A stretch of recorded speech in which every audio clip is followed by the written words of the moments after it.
চিন্ময় ইস্যুতে উত্তপ্ত বাংলাদেশ ও ভারত। চিন্ময় ইস্যুতে উত্তপ্ত বাংলাদেশ ভারত সম্পর্ক। দুই দেশের পররাষ্ট্র মন্ত্রণালয়ের তরফ থেকে পারস্পরিক ইস্যুতে চলছে বার্তা চালাচালি।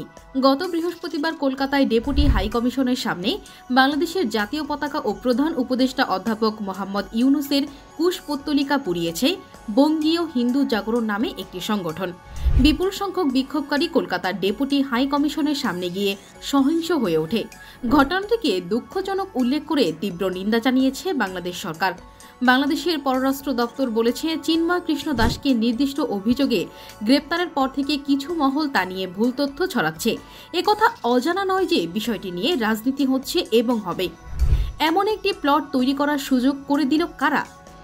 একে অন্য দেশকে অপমান করে সমাধান আসবে কি, নাকি বাড়বে আরও বিদ্বেষ? তাই দৃঢ় কণ্ঠে আওয়াজ চাই, বন্ধ হোক এ নোংরা খেলা।